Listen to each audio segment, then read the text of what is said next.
حافظ آباد کی صورتحال سے آپ کو آگاہ کرتے ہیں کہ حافظ آباد میں DPO حافظ آباد عاطف نذیر کی ہدایت پر یہاں عارف شہید پولیس لائن میں ایک فلاحی بلڈ ڈونیشن کیمپ کا انعقاد کیا گیا، جس کا مقصد تھیلیسیمیا، ہیموفیلیا اور کینسر جیسے موذی امراض میں مبتلا معصوم بچوں کو خون کی فراہمی کو یقینی بنایا گیا۔ یہ کیمپ انسانی ہمدردی اور معاشرتی خدمت کی ایک شاندار مثال تھا، جس میں حافظ آباد پولیس کے افسران و جوان نے بڑھ چڑھ کر حصہ لیا۔ DPO حافظ آباد عاطف نذیر نے خود بھی خون کا عطیہ پیش کیا، جس سے دیگر اہلکاروں کا حوصلہ بھی بلند ہوا۔ اس فلاحی اقدام میں ٹریفک پولیس اور پنجاب پولیس حافظ آباد کے اہلکاروں نے بھی بھرپور شرکت کی اور اس نیک مقصد کے لیے اپنا کردار ادا کیا۔ بلڈ کیمپ کا مقصد صرف خون کا عطیہ دینا نہیں تھا، بلکہ معاشرہ میں انسان دوستی، احساس اور تعاون کا پیغام عام کرنا تھا۔ ایسے اقدامات اس بات کی روشن دلیل ہیں کہ ہم سب مل کر اپنا چھوٹا سا حصہ بھی ڈالیں تو کئی معصوم زندگیاں بچائی جا سکتی ہیں۔ یہ کیمپ ان والدین کے لیے بھی امید کی ایک کرن ثابت ہوا جن کے بچے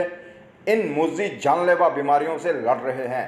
اپنی ڈیوٹی پہ نارمل پہ SHO صاحب یا ان کے جو اہلکار ہیں وہ ہوں گے، لیکن جو وہ آتے جائیں گے اور مجھے امید ہے کہ انشاءاللہ ہم 100 کی تعداد کم از کم کراس کریں گے۔